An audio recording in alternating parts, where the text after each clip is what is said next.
I'm Alex Hirsch, creator of Gravity Falls. I'm Jackie Buscarino, the voice of Pacifica. And I am Matt Brawley, the director of the episode. And this is Northwest Manor Mystery. Woo! I like this episode a lot. Love it. What do you guys think? This is one of my favorites. This is one of my favorites, too.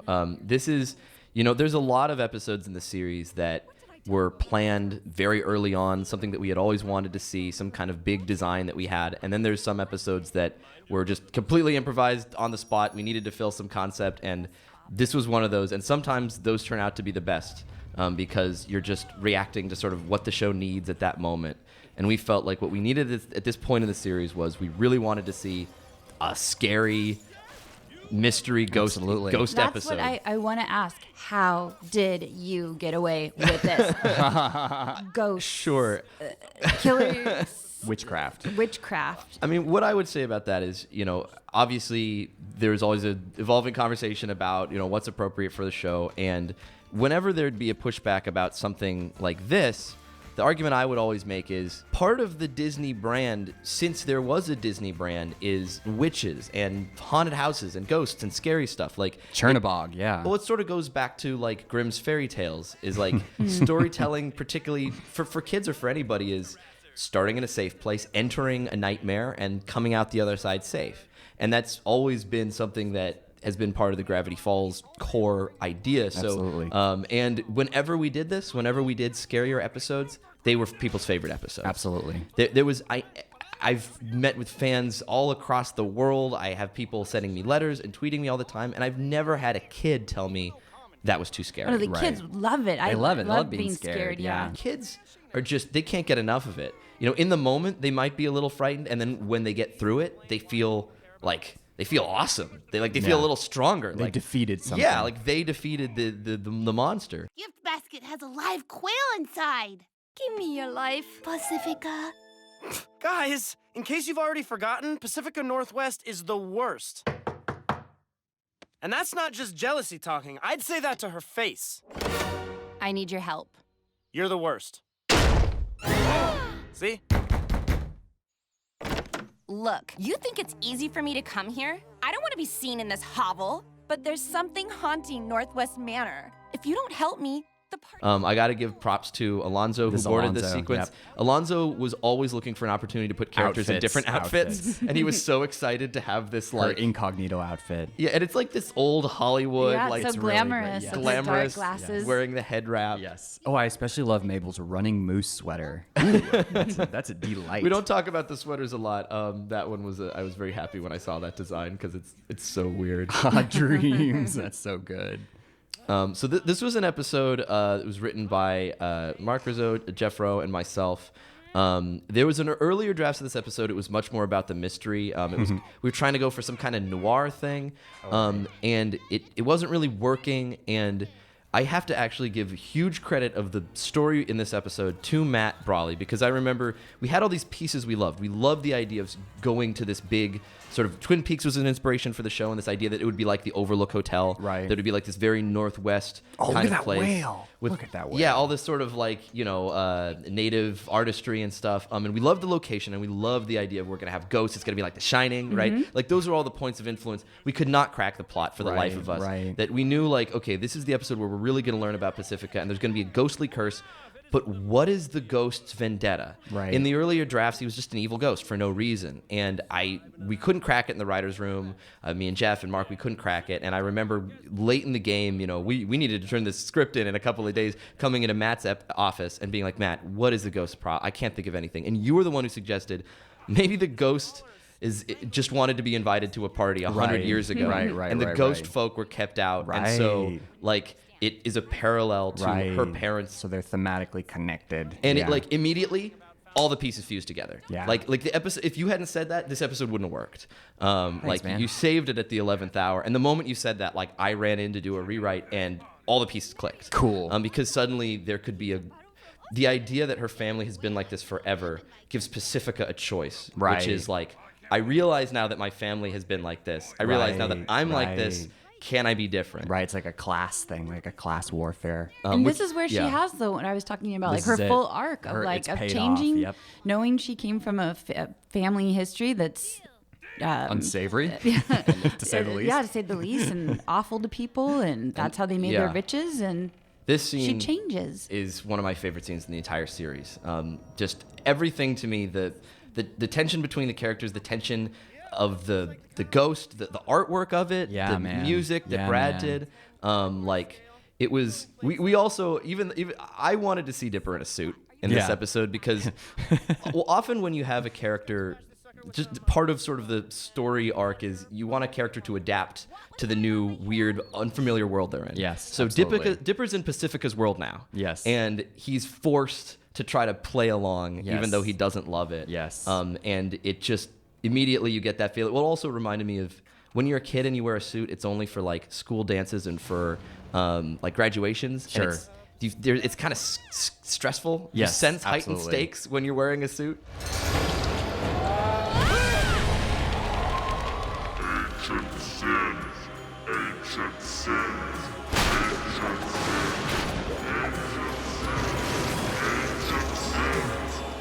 Dipper, what is this? It's a Category 10. Ancient blood and blackened skies, the forest dark shall once more rise. What do we do? What do we do? Don't worry, it can't get worse than this.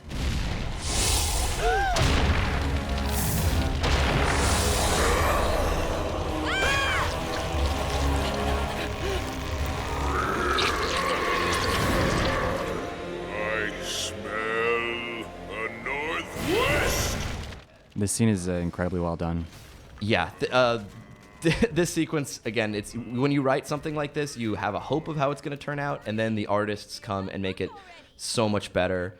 The color on this is so good. We like the idea that the book is useless I love it. Yeah, in this this stuff's great. situation.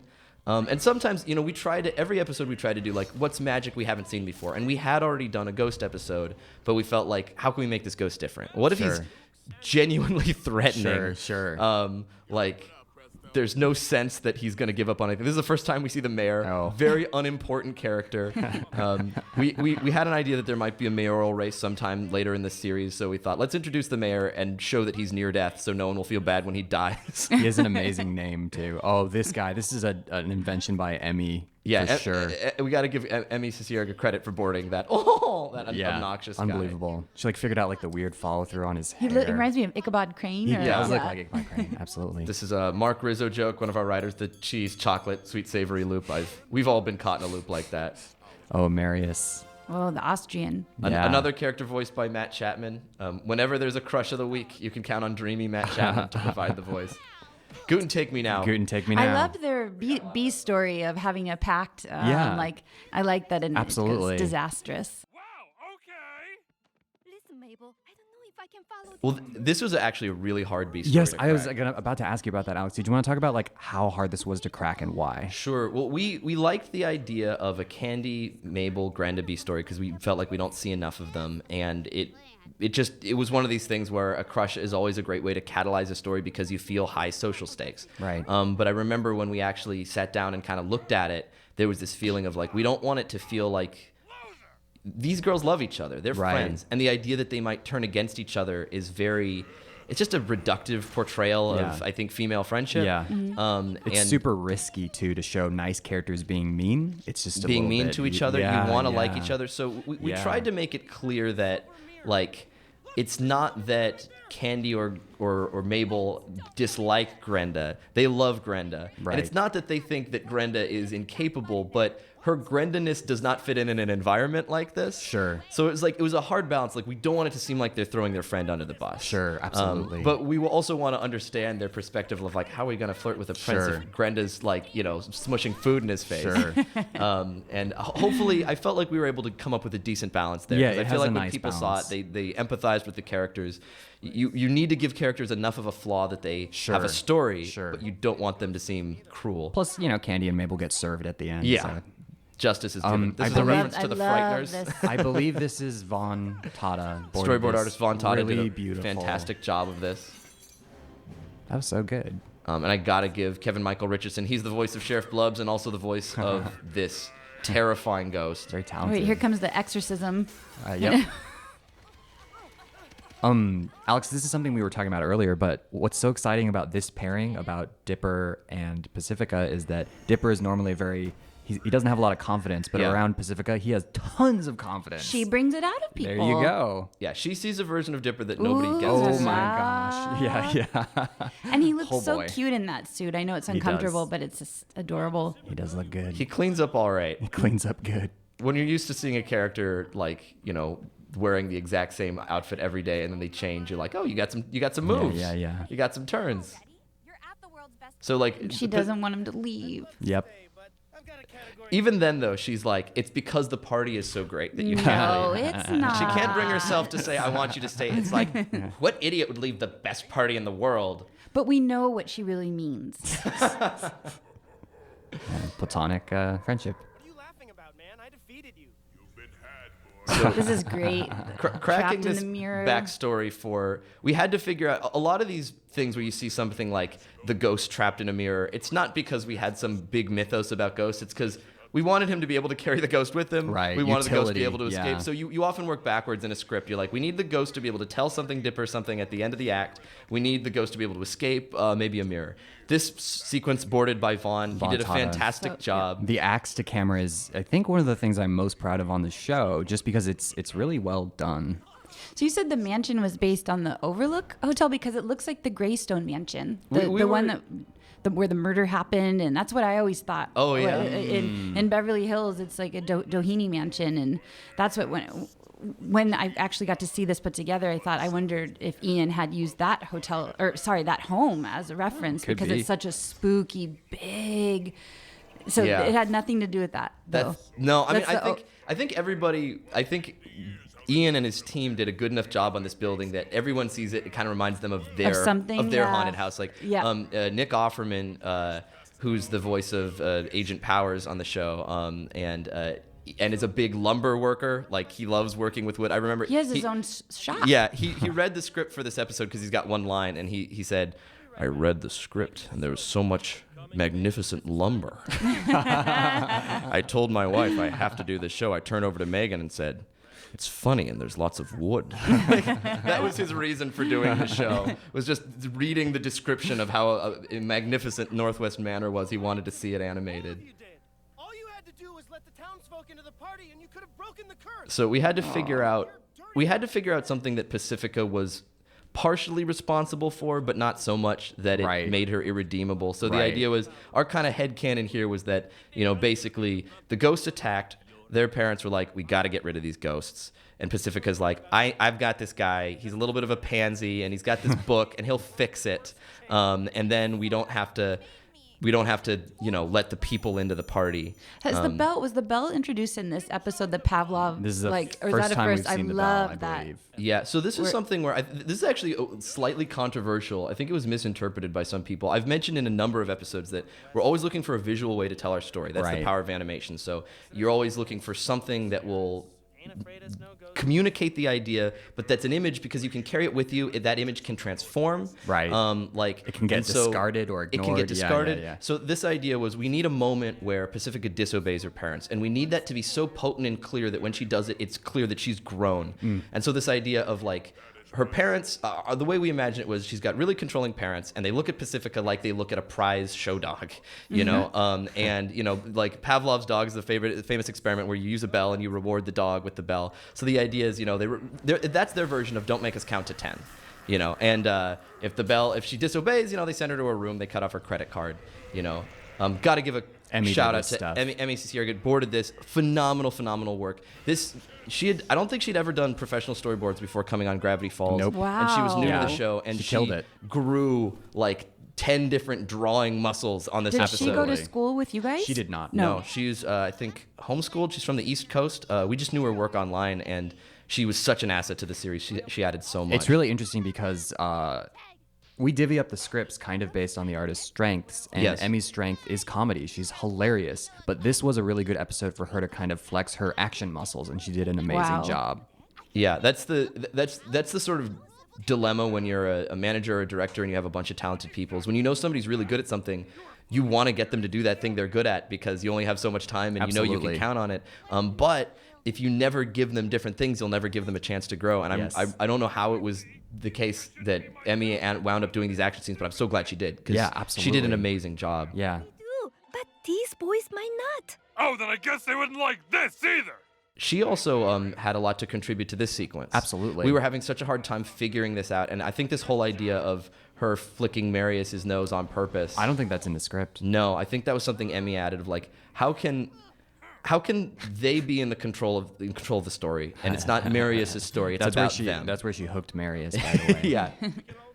Apple Yeah, cider. it all works out for her at the It all end. works out. I love this joke. Just that he's befriended the local sportsman, but does not understand or appreciate anything about these people. Oh, here we come. Yeah, this stuff's great. This was a lot of fun to come up with this sequence. We have, often in the writer's room, we'd have a whiteboard where when we were planning an episode, we would just draw every idea we could think of. And we're like, okay, Ghost Gone Wild, basically inside of, the Shining house, what could we do? And we had to do everything. Turning to wood, taxidermied Coming animals, alive, yeah. the forest coming alive. Oh, the taxidermies. There's This some was, great I wanted stuff. to ask specifically, who did this? Emmy. That's Emmy. This Oh, stuff it's is so scary This and is This so is Emmy. funny, Oh, it's so- man. Yeah, so not in the good. script. She That's came a up good with that. time. Yeah, it's rare we get to see Dipper look kind of cool. Yeah. And in this episode, he's really capable. Oh, this is awesome. Oh. One way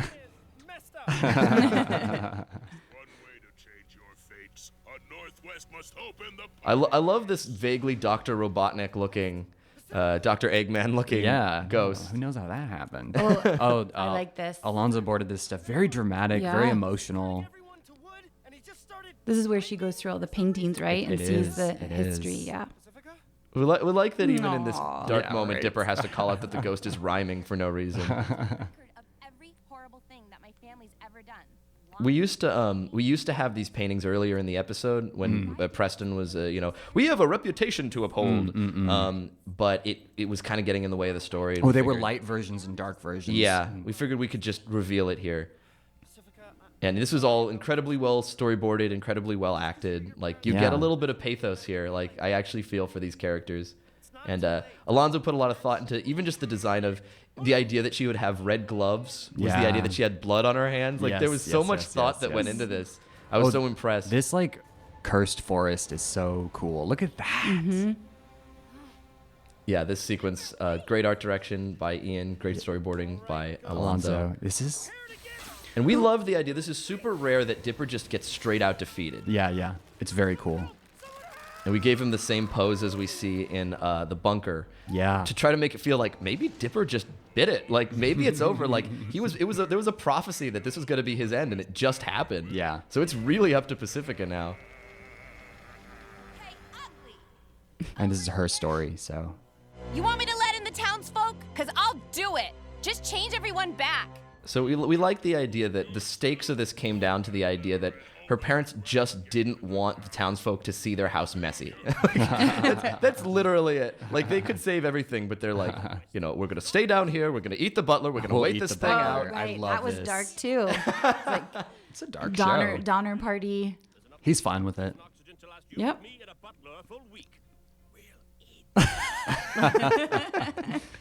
Yeah, Nathan did an excellent job. Oh, Yeah, so the whole existence of the bell is just to show this scene. but It's you just said to- somebody had a problem with it, Well, or there was some people interpreting it. They're like, there's such manipulation here. Are these parents abusive Oh, parents? abuse. I see. I And see. it was like, no. thinking too much about it. Yeah. Yeah, well, I mean, I think people invest so much in these characters. They love them so much, and they get so invested in the drama that they sometimes get carried away. They wonder what's beyond the margins of the story. Right. And if you think our show gets dark, fans can go to really dark places. No, that's a Jeff Rowe joke. My heart grows hard like an elm. I love all the hillbillies that rush in and then just Yes. trash the place. Of course. This is beautiful. funny. Vindication. Lumber justice. Yeah, this was Alonzo's storyboarding the idea It's that he beautiful. turns into the skeleton and then the axe falls But the down. axe was real, right? Yeah, Ooh. so cool. And then it just turns into a Rodney Dangerfield This is movie. great. Yeah. This is Hey, great. everybody, get the cookies! It's like just classic slobs versus snobs. Like, oh, drat, my monocle. Really good revisions here by Amelia Lawrence. Just Oh. gonna call that out. Yeah, she did a great job. And we love these costumes that are They're amazing costumes. made by the girls themselves, probably right before they showed up. She says, like, where's the hot glue gun, right? Yeah, we're gonna make our dresses. So funny, man. We don't need boys. So we needed to show that they were cool before Marius arrived. And I mean, we imagine that, like, basically this literally is the love of Grenda's life. Like, Grenda and Marius probably get married. She probably moves to Austria and, like, can control the markets with her whims. Like, That's good. Marius, I like peanut butter. Invest in peanut butter. like she can change global economies.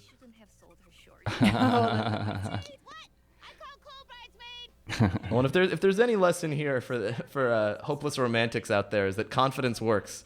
Confident Dipper and confident Grenda start getting attention in a way that they haven't really before.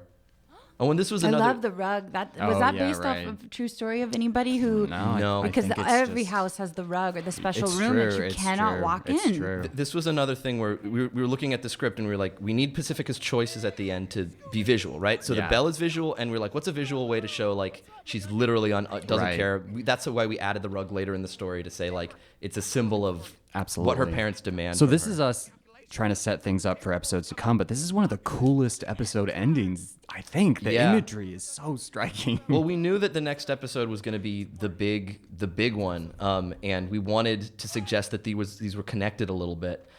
It also sort of showed the wrong arc for Dipper, that for one night he's willing Yeah, to it's true. look It's this true. over. This tapestry is horrifying. Yeah, well, and that harkens back to, if you read journal number 3, we learned that Bill has tried to contact people in Gravity Falls before, the natives of Gravity Falls. He came to them in their dreams and said, "Build me a portal," and they're like, "Nope."